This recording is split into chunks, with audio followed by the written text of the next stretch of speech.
Good evening. Thank you to the Korea Society for hosting this event and consistently supporting and promoting Korean artists in order to help them reach new audiences here in New York and elsewhere in the United States.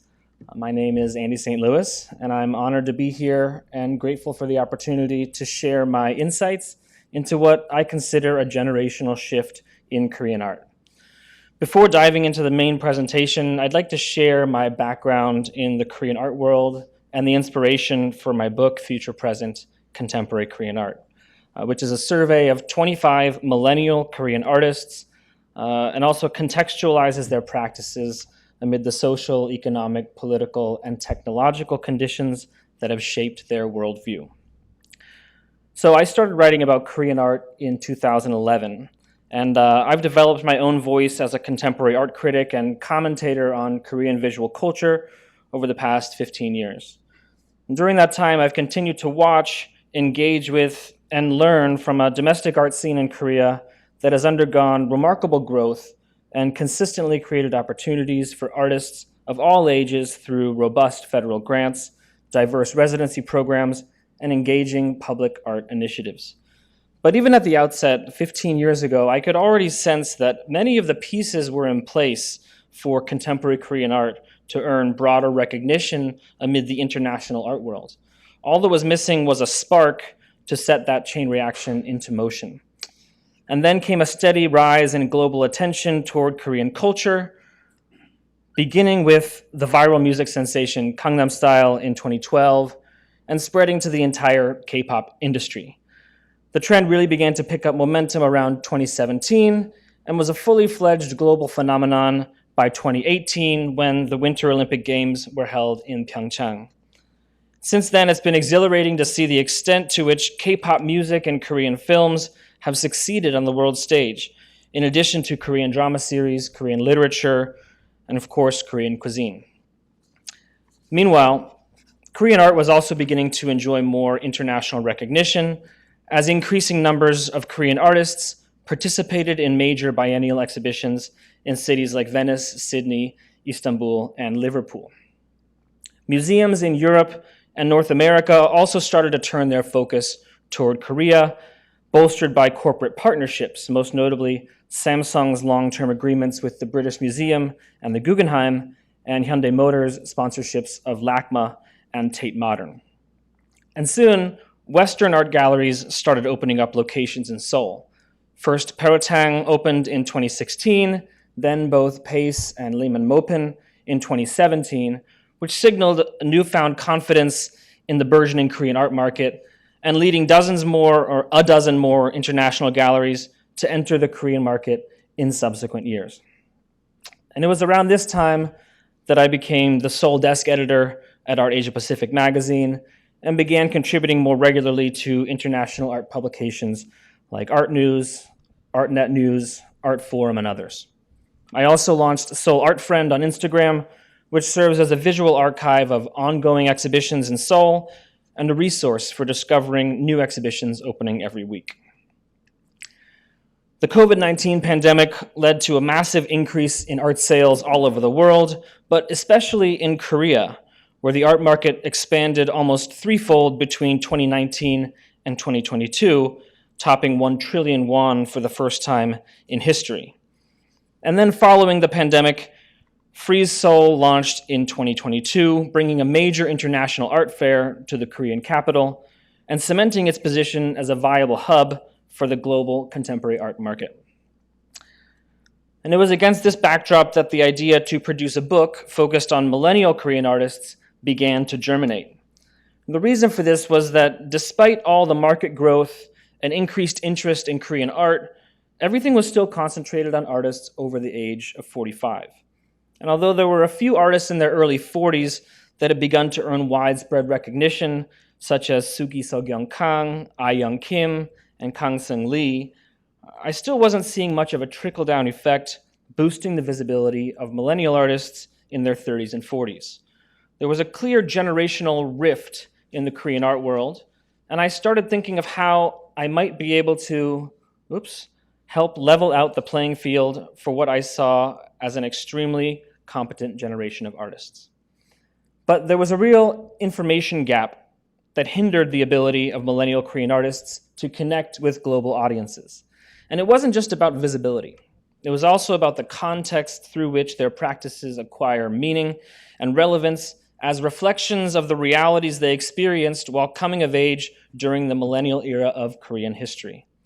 So Future Present attempts to rectify these issues, introducing a representative cross-section of 25 artists at the forefront of this generational shift in Korean art, alongside essays and critical texts that examine the methodologies, concepts, and contexts that manifest in their works. But before moving on and talking about these artists in detail, I think it's important to first touch on some theory related to generational identity and its relationship to Korean history. So the term generation is used when referring to a population group with a set of shared characteristics that differentiates them from their predecessors. These commonalities emerge from the influence of the historical environments and social value systems into which they're born, as well as the lived experiences that shape their development from adolescence into adulthood. So if we zoom out to look at Korean history since the Korean War, we can identify 4 generations that span approximately 60 years: baby boomers, Gen X, millennials, and Gen Z.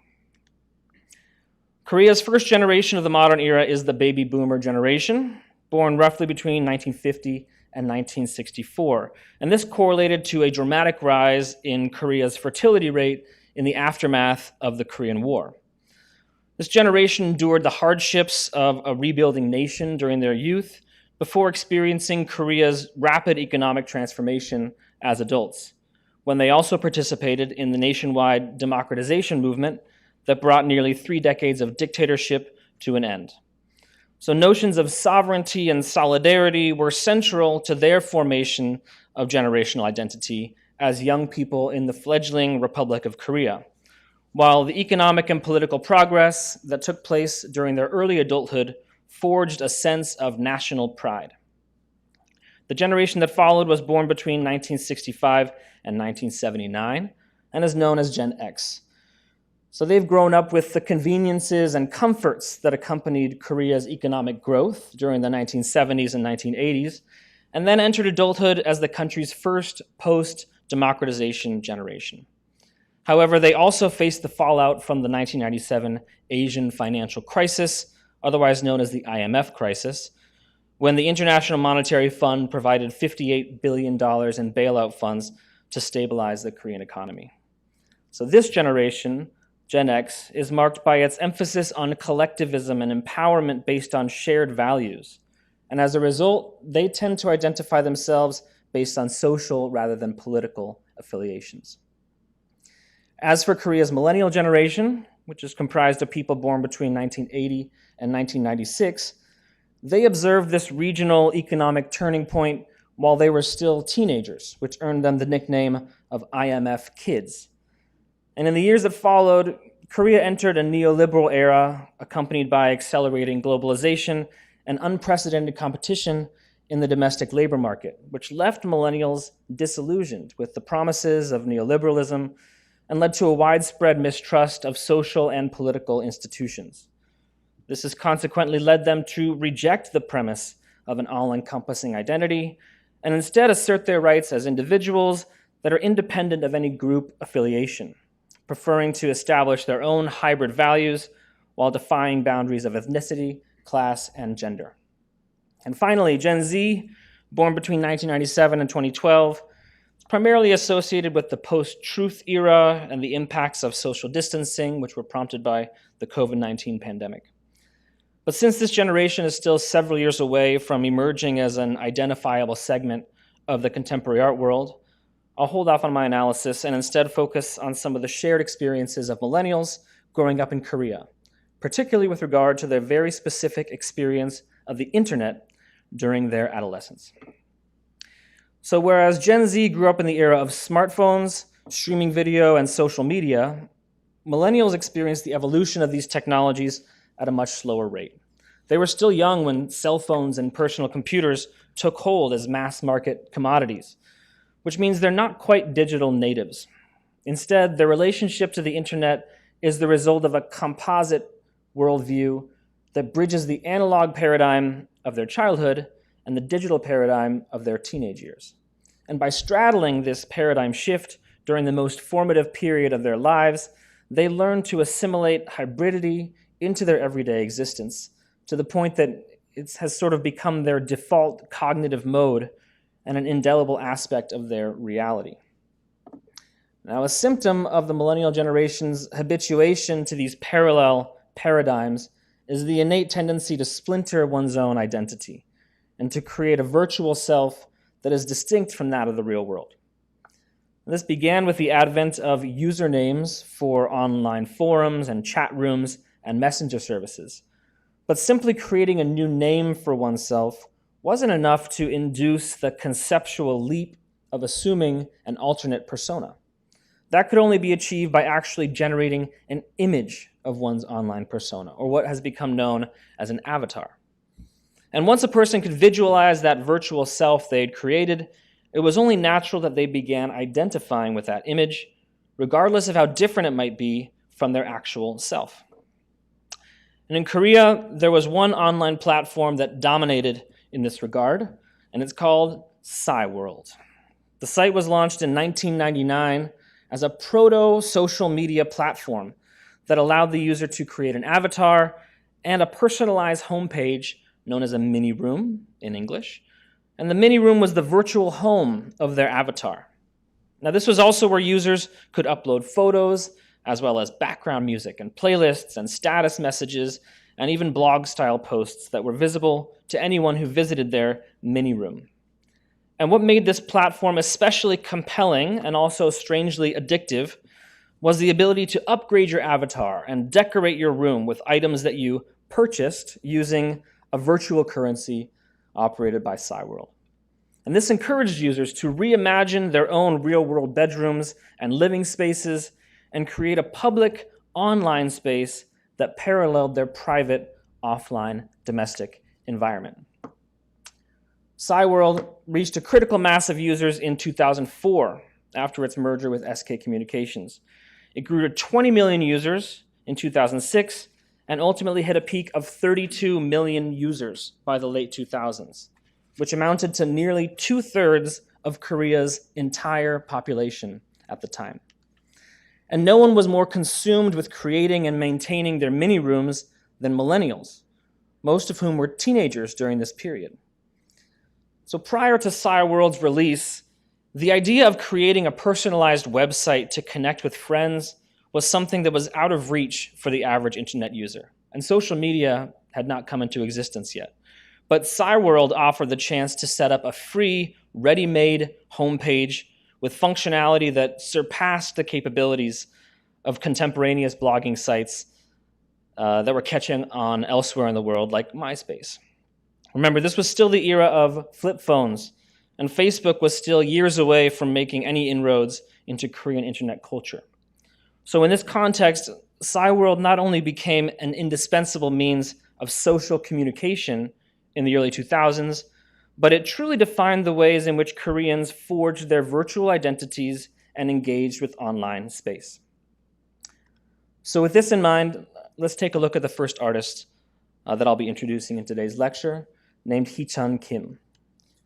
He's become one of the most prominent video artists of the Korean millennial generation by crafting haunting video works that pry apart the conceptual overlays of digital and physical spaces.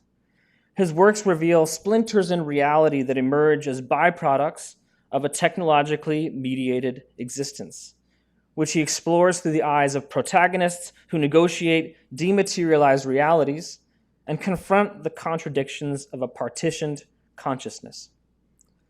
So early in his career, Kim looked to online gaming and augmented reality as barometers of technology's role in shaping contemporary visual culture.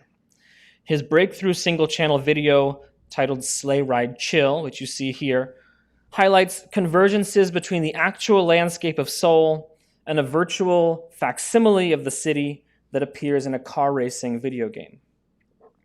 And later in the video, he compounds this uncanny sensibility by using a popular AR filter from 2016 called Face Swap, which allowed him to superimpose his own face onto the heads of countless real-world pedestrians as they walk Seoul's streets, further complicating the binary relationship between the physical reality of oneself and its digitally altered reproduction.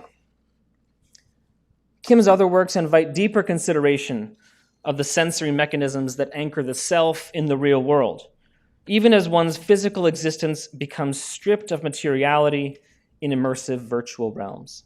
This is foregrounded in the single-channel video Deep in the Forking Tanks, which you see here, whose protagonist attempts to detach his body from his consciousness through sensory deprivation sessions in a float tank, which are visualized in virtual reality sequences. And throughout this work, Kim alternates between 3D animated sequences and handheld camera footage, as well as between voiceovers and dialogue, to underscore the differences that distinguish what we allow ourselves to believe and what we know is real. And this reflects a broader trend in Korean visual art, or video art, which is gradually moving away from using actual footage of real-world situations and instead is really leaning into the use of digital images to represent reality. And even when artists do use real footage, they tend to aggressively manipulate its aesthetic qualities using digital filters, which renders the scenes and subjects that they capture familiar yet foreign. And this also has parallels in other mediums. Many millennial Korean painters, for example, place a pronounced emphasis on texture and resolution in their figurative or representational works, often bringing them closer to the realm of abstraction. And there is also a strong interest in using techniques of layering and accretion to create variable levels of visual clarity or diffusion, which is similar to the effects created by the imaging filters of smartphone apps and augmented reality software. In Heemin, Chung is a prime example of this methodology. So throughout her career, Chung has negotiated a very uneasy relationship with the canvas by consistently seeking to undermine its two-dimensionality and invigorate its static presence with vivid inflections of texture and depth. Digital representation and the superficiality of screen-based images function as thematic cornerstones of her early works, one of which we see here, which interrogate notions of materiality, density, and pictorial space on multiple levels. In this painting, Erase Everything But Love, there are shingled strips of pixelated digital images that establish a precarious base layer that's overlaid with a distorted heart pattern, slipping and slicing as if sloppily laminated onto the painting surface. Here and in other paintings from this period, hardened daubs of translucent acrylic gel medium lend nuanced physical dimensionality to their planar substrates and evoke visceral impressions of density. These are works from 2020 you're seeing now.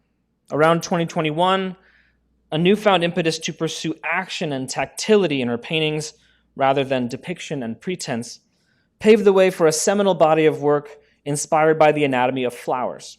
Her sumptuous abstractions of this motif operate as experimental fields for construing spatial complexity in the picture plane, which she achieves by affixing translucent sheets of acrylic medium to the painting surface. Works like Whispering Violet on the left and Iris on the right elicit interpretations that engage sculptural dialectics and signal Chung's proclivity for adopting increasingly radical modes of material expression in her practice.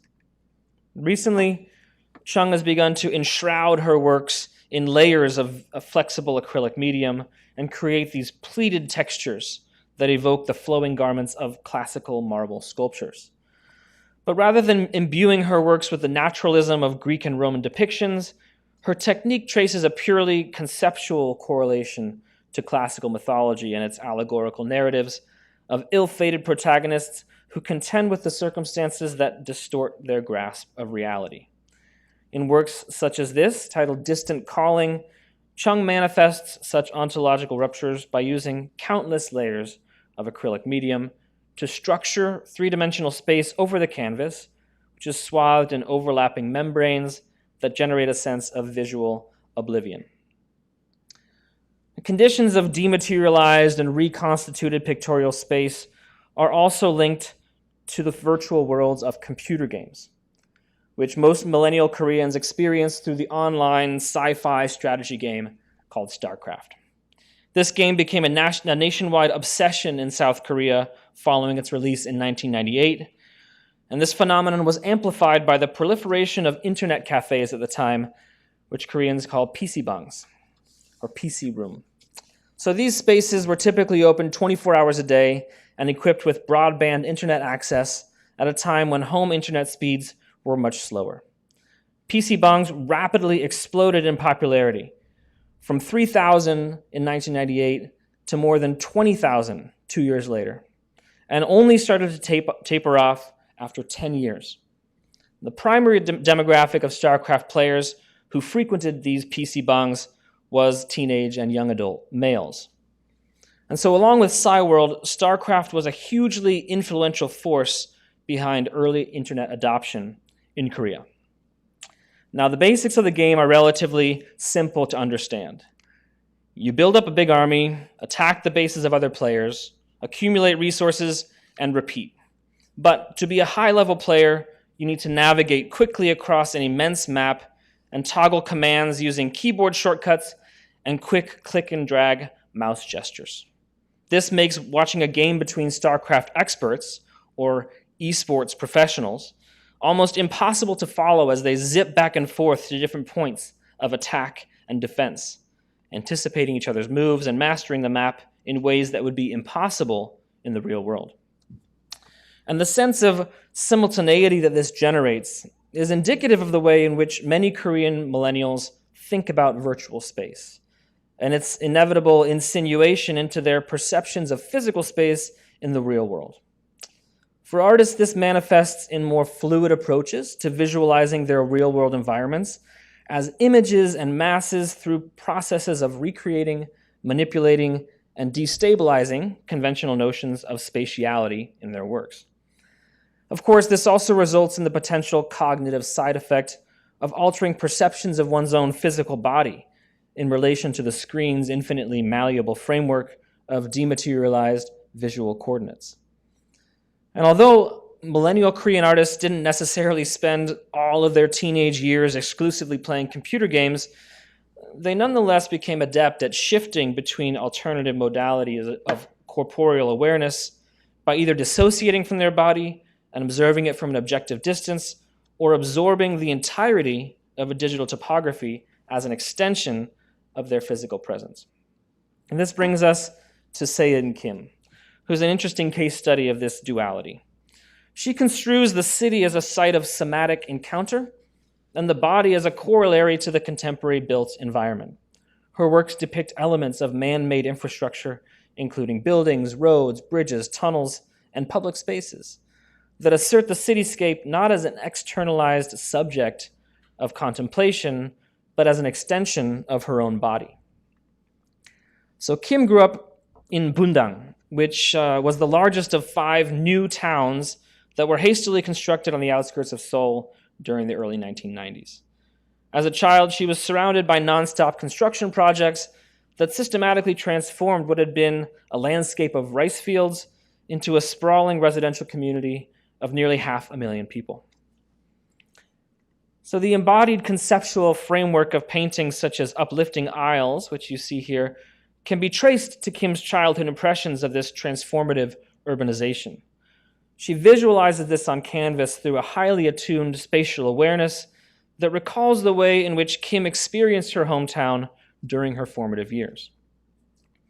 So from an ontological perspective, a cityscape may appear to be an identifiable and stable entity. However, Kim conceives of the urban environment as an inherently abstract and malleable modality. She recognizes that the constituent forms and densities of cities are constantly evolving according to shifting priorities and necessities, connoting more of a living organism than a set of dots and lines on a map. In this painting, Natural Born Bone, her brushstrokes convey layered spaces of containment. They imply curvilinear structures of bone, tissue, and organs that comprise the chest cavity, and they evoke the sensory perception of sand and gravel mounds that await the grading of a roadway. By executing her works at human scale or larger, as we see in this painting, Submersible, which is over 4 meters wide. Kim shortens the conceptual distance between the body and the city while bringing both into an expanded field of empirical experience. And it's the liminality of this perception, which expresses both surface and viscera, the self and the city. This is what endows Kim's work with their transportive potency of urban effect, or affect, I should say. Now, I'd like to change gears and take a look at how millennial Korean artists engage with political and social ideologies. So it should go without saying that the geopolitical division of the Korean peninsula gives rise to both conscious and subconscious implications for the way that Koreans view the world today. But just as relevant to the millennial perspective is the country's compressed modernization that took place during the latter half of the 20th century. In just a few decades, South Korea transitioned from a primarily agrarian society into a highly industrialized nation, ultimately earning full membership to the G20 in 2009. And this rapid transformation had the unintended effect of imposing multiple and often contradictory social realities deriving from the competing priorities of the country's political and economic development. It's important to note that millennials are both the beneficiaries of the country's modernization as well as its victims, having grown up in an era where Korean citizenship itself had already become indelibly defined by a non-negotiable participation in the project of modernity, for better or for worse. So Sojung Jun entwines many of these concerns in her video installations, which reveal subtle slippages and convergences that occur at the axes of space and time, experience and memory, sensation and cognition. Her works re-examine and propose new approaches to historicization while questioning structures of power in globalized society, as she unfolds idiosyncratic narratives filled with references to poetry and music and other non-visual modes of creative expression. A recurring figure of influence throughout Jun's work is the renowned Korean modernist poet Lee Sang, who lived from 1910 to 1937. And Lee's avant-garde writings mirrored the rapid changes taking place in Seoul's urban landscape during the early 20th century. Jun's single-channel video, Despair to be Reborn, deploys a multivalent cinematic approach that aligns with the kaleidoscopic perspective of a 1932 poem by Lee titled Au Magazine des Nouveautés. It's a poem which elicits sensibilities of consumerist overstimulation and disorientation that Lee encountered upon visiting the opening of the first department store in Seoul in 1932.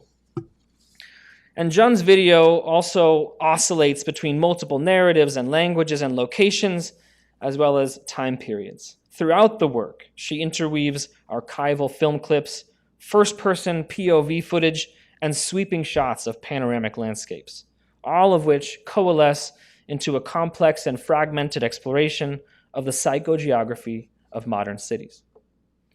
Jun also works in non-narrative formats, such as in this single-channel video titled Green Screen, which offers an audiovisual inquiry into the demilitarized zone, or DMZ, that separates the two Koreas.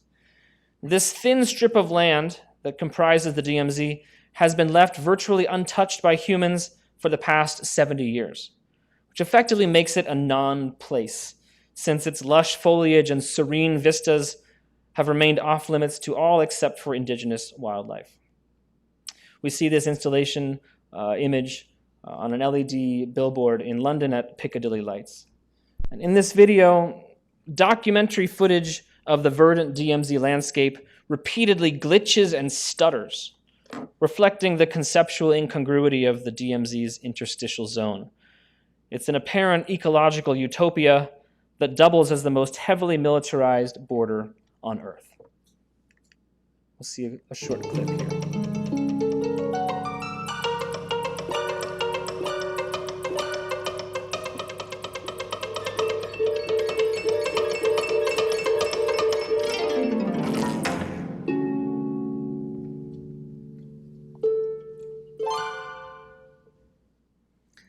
So many of Jun's works speculate on similar notions of otherness and marginalization, which are important themes for many Korean artists pursuing socially engaged practices.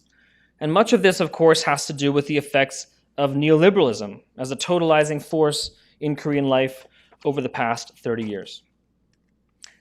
So, despite delivering economic stability, the country's deregulation of the financial sector and privatization of public corporations has led to the concentration of economic power in Korea's conglomerates, which are known as chaebols in Korean. The chaebol's close ties to political leaders have often erupted into corruption scandals that have thus diminished public trust in government institutions.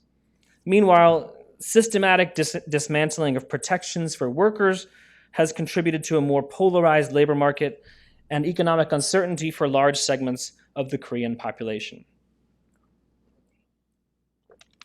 Few Koreans have been hit as hard as this as millennials. They've suffered from increasing unemployment since 2013, while the domestic economy's shift toward irregular employment has largely removed access to the social safety net that had been guaranteed to the previous generations, restricting employee access to insurance and reducing the accountability of employers. This has made the labor market even more competitive and intensified the pressures felt by millennials who popularized the term Hell Joseon in the 2020s as a cynical condemnation of the seemingly insurmountable social contradictions between Korea's wealthy elite and its laboring class. During this time, Korean millennials also earned the nickname of the 880,000 won generation, or 8,800만 원 generation, which is a reference to the estimated monthly salary of approximately $650 per month that recent university graduates could hope to earn after graduation. Another contributing factor to millennial discontent is the pervasive influence of racism, homophobia, and anti-feminism throughout Korea's social order. These currents of conservative ideology have stymied the progress of social change in a country where the legacy of Confucianism is still felt today, inspiring artists and activists alike to voice their opposition to regressive cultural biases that target vulnerable segments of Korean society. And one artist who actively works against these antagonistic ideologies is Eunsae Lee. She creates enigmatic, figurative paintings that contend with the ways that images themselves are consumed and contested. And this impulse was initially motivated by pervasive media characterizations of young women as helpless victims of sexism, animosity, and aggression, particularly amid Korea's patriarchal cultural landscape. And so, in an earnest effort to disrupt the dissemination of such narratives, Lee envisions a contrasting female gaze in her Night Freaks series, two works of which we see here. These paintings depict intoxicated women whose confrontational expressions assert a fearless and unapologetic agency. The deliberate provocation of each protagonist's direct eye contact serves as a counterpoint to the disparaging objectification that intoxicated women are subjected to in mainstream Korean media. Lee's paintings engage the audience as a witness, amplifying the latent emotional tension that goes along with meeting this pictorial gaze.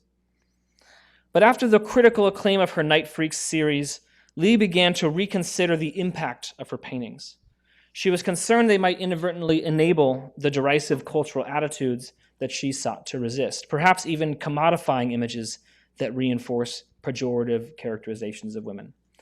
And it was this stark realization that led to a pronounced shift in her practice toward another category of images, which were depictions of family and community, as you see here in this painting titled The Roaders. Here she conveys the intimacy and mutual dependency inherent in community building, as she explores her own painterly subjectivity and preconceived notions regarding the formation of interpersonal bonds.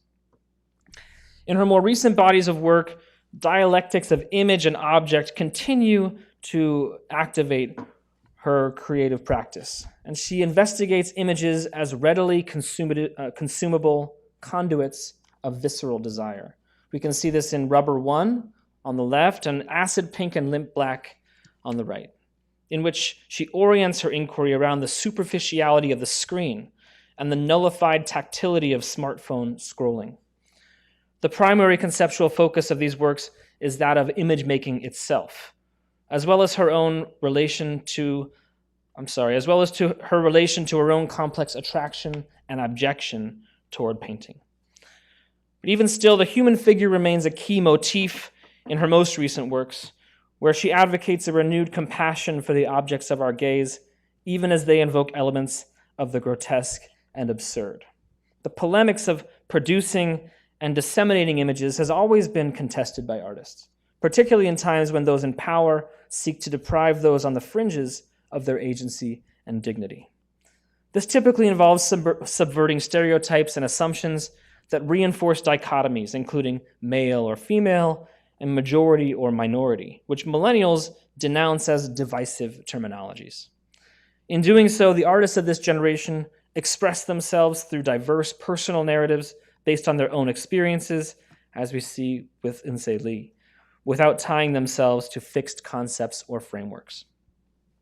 Which brings me to the final artist of today's talk, Haneyl Choi, a sculptor whose works are consistently unconventional and frequently irreverent, transforming unremarkable materials and quotidian objects into ambiguous anthropomorphic configurations. Choi has always pursued a formalist approach to fundamentally rethinking what sculpture can be by detaching cognitive correlations of appearance and significance, which are not only applied to artworks, but also to individuals in society. So in 2018, at the beginning of his career, he adopted the format of traditional Korean folding screens, or byungpung, as a structural and conceptual springboard. Byungpung are simultaneously image and object. They're decorative while also being functional. So they reject any singular means of categorization. Their non-binary taxonomy is a corollary to the notions of hybridity and liminality that underscore Choi's broader inquiry into queer visibility, popular culture, and normative discourses in contemporary art. Fluid expressions of identity are central to Choi's sculptural attitude, which is shaped by his personal experience as an openly gay artist amid Korea's conservative milieu. He engages polemics of representation and critiques sexual norms as social constructs by questioning the presumed alignment of individual identity and its corresponding physical manifestations.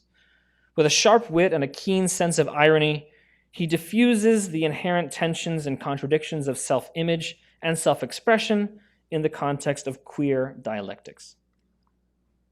On the left, we have two works, one titled Yangban and one titled Puppy, aka Slave. These are two minimal abstract sculptural bodies with distinctive headpieces. One figure wears a traditional Korean hat worn by noblemen during the Joseon dynasty, while the other wears a leather dog mask, commonly used in BDSM roleplay. In addition to suggesting an overtly dominant and submissive relational dynamic, this pair of sculptures also implicates modes of queer code switching between public and private personas. But beyond the queer community, Choi's thematic ambit also encompasses other segments of Korean society, whose identities are contested and contrived. In his Korean Dream series, one work we see here, he offers a nuanced commentary on the exclusion from Korean political and cultural spheres of marginalized social groups, with labels such as refugee, migrant worker, single mother, gay, and transgender, connoting individuals whose dreams of equal representation are stymied by Korea's heterogeneous social order. So these are just a handful of the 25 artists featured in my book, Future Present. They are all extremely compelling, each in their own way, and I encourage you to explore their practices in more depth. But there are so many other remarkable artists of this generation whose stories also deserve to be heard by a global audience. So if this talk has sparked your curiosity, I also encourage you to continue to explore the practices of other Korean millennial artists on your own. It's a generation that truly represents both the present and future of Korean contemporary art, with the potential to make significant inroads into the contemporary art mainstream in the years to come. Thank you.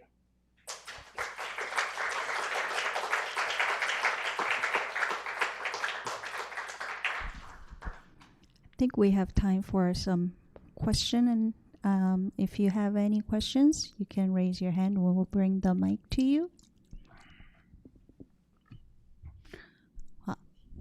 Please, there's a mic behind you.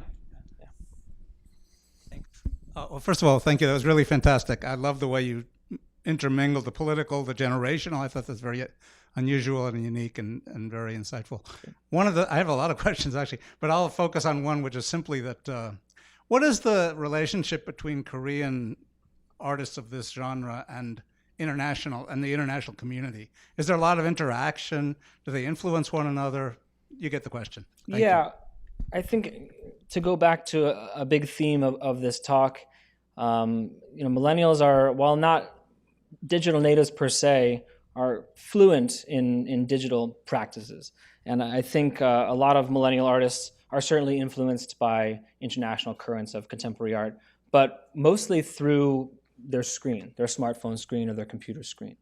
We're now in 2025, and it's not the days of sort of immigration restrictions. Everyone's free to come and go in and out of Korea. And so many artists are traveling for residencies or for commissions for international projects, and of course, biennial exhibitions. I don't think a clear distinction really deserves to be made between what Korean artists are doing and what global artists are doing. I think Korean millennial artists are really interested in universal concerns. They have a sort of local perspective. But as we saw, even in these 6 artists, while they're influenced by the conditions of their upbringing, their works are not necessarily responding to the realities in Korea. We saw at the end there with Haneyl and Eunsae Lee are definitely responding to Korean culture and Korean society. But a great many of them are not working in ways that would reveal them to be Korean artists if you didn't know they were. And so even this label of Korean artist is maybe an anachronism in the world we live in today. Yeah.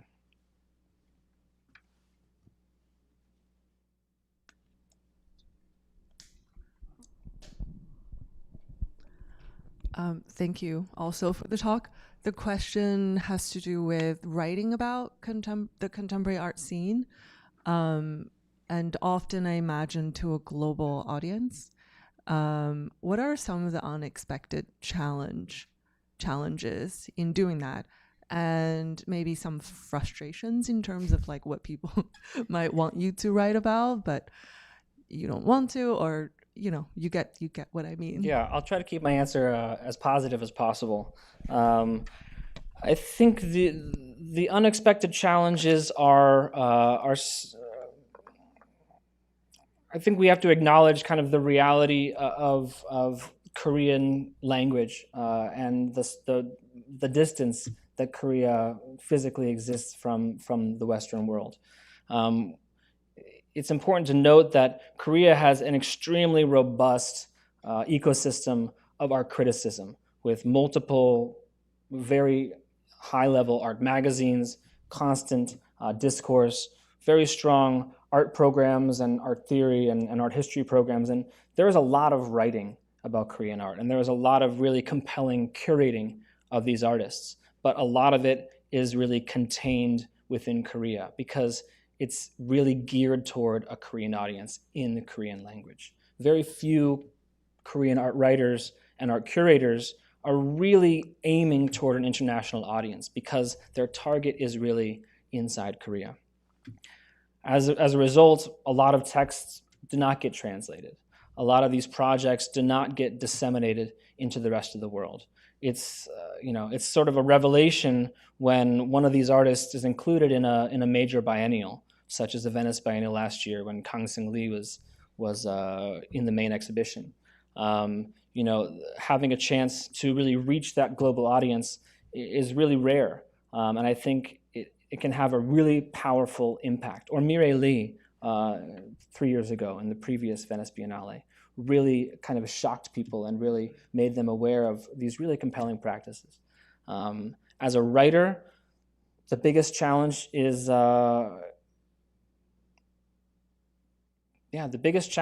finding a good group of people to work with, a good editorial staff, and really developing the discourse in sort of a productive direction, not just sort of randomly reviewing exhibitions and randomly profiling artists, but trying to set some direction, as I said, or create some strategy for what's the best way to really represent these artists and really create a better platform or a wider platform for their art to be appreciated, and for that the relevance and the context of that artist or their practice to really shine through.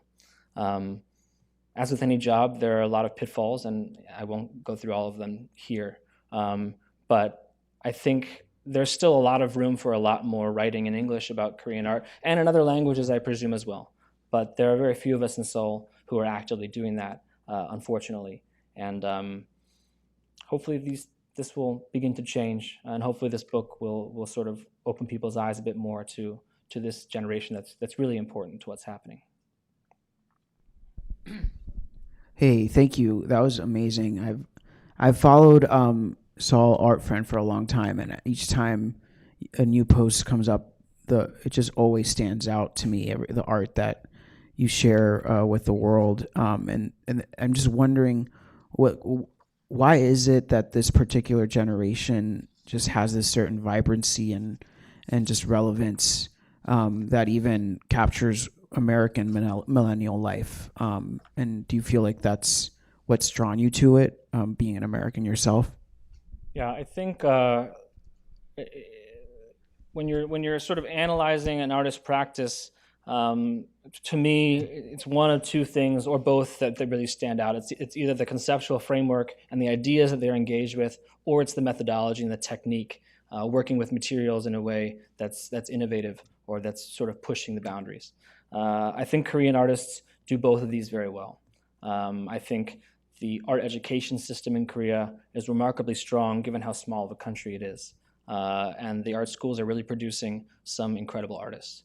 Of course, there's a lot of innate talent, and there's a lot of sort of bringing your own ideas to the table and creating those frameworks to have a dialogue with the issues that concern you as an artist and as a human.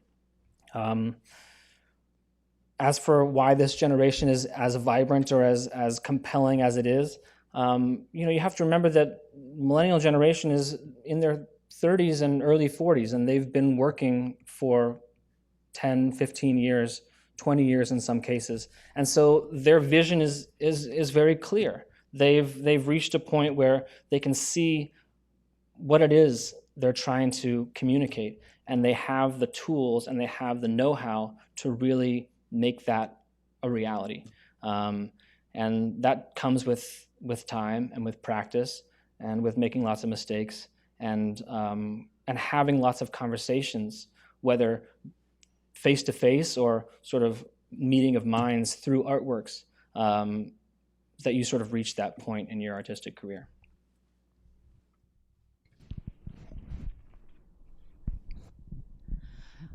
So given the context of your role in Korean art community, so to speak, because you said there's only a few people who are in your role writing in English for Western society and so on, what do you think that just having few people in that community, how do you think you're contributing to that community at large? And also, if you can specifically talk about all the artists that's presented in your book, and then you extrapolated some people that you talked about today, right? And what was your process of doing that? And what was your relationship with the artists as well? Can you repeat the first part of the question again? So the first part of the question is, the Westerners who are in Korean art community writing about these Korean artists for the Western audience, right? They must know your presence, right? That you're part of the community. Hopefully, yeah. Right. So then, just having that dynamic, having few people versus lots of artists, right? And then just having that dynamic and being that person, what do you think is your contribution to that community, and what effect are you creating? Yeah, I'm not sure I'm the right one to analyze that, to tell you the truth. I've been, as I said, I've been writing about Korean art for 15 years, and I've always thought that there will be more people coming, that there have to be more people interested, that I can't just be the only person who thinks about these things and cares about these things. And I'm sure I'm not. And there have been people who have come and gone. But as far as what I'm able to do, I do as much as I can. And writing alone is not enough, of course. It's about having deeper conversations and about having deeper relationships, not only with the artists, but with curators and gallery owners and museum directors, and trying to, push the needle forward in terms of expanding the discourse around these artists. The book is my contribution to that. I saw a quite big void in the information available.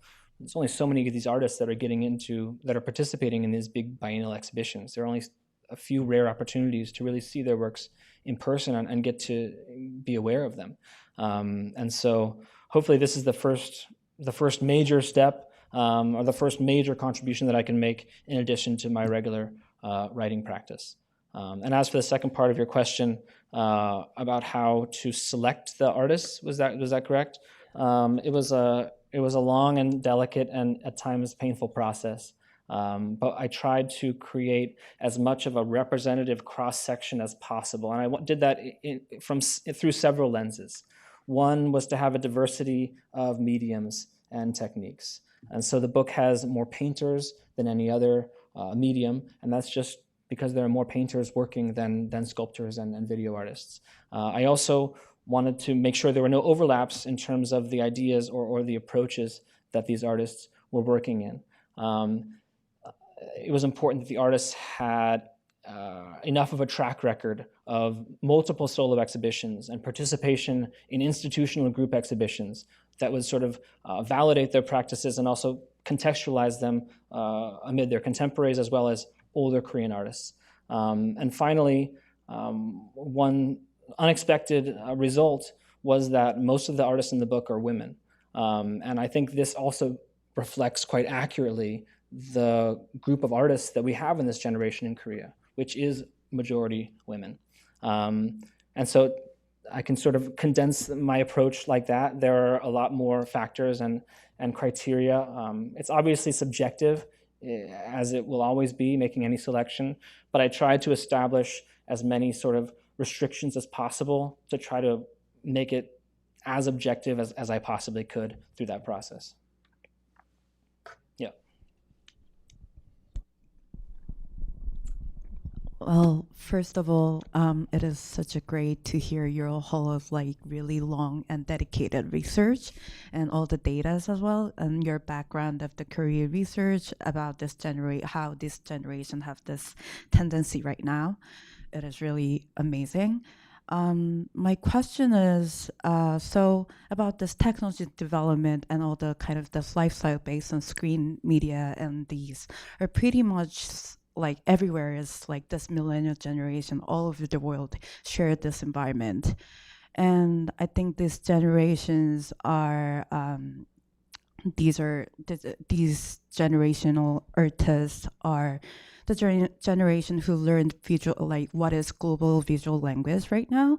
And I think that is kind of making kind of pretty much like homogeneous global art visual language right now also, which really brought up Korean art right now to the global level, but at the same time pretty much like making the similarity in their own works with other countries' contemporary art right now.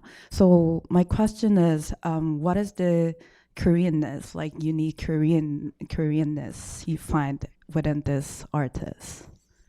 Yeah, I mean, it's a very apt question, especially, given the purview of the book. I don't think there is a meaningful differentiation to make between Korean artists and international artists. I think, and this is why I sort of led the talk with talking about sort of generational identity in general. And this generational breakdown and the characteristics really does apply kind of globally. And there's some theory in one of the essays in the book that cites a specific philosopher who has these ideas of these sort of archetypes that fit throughout the sort of developed world.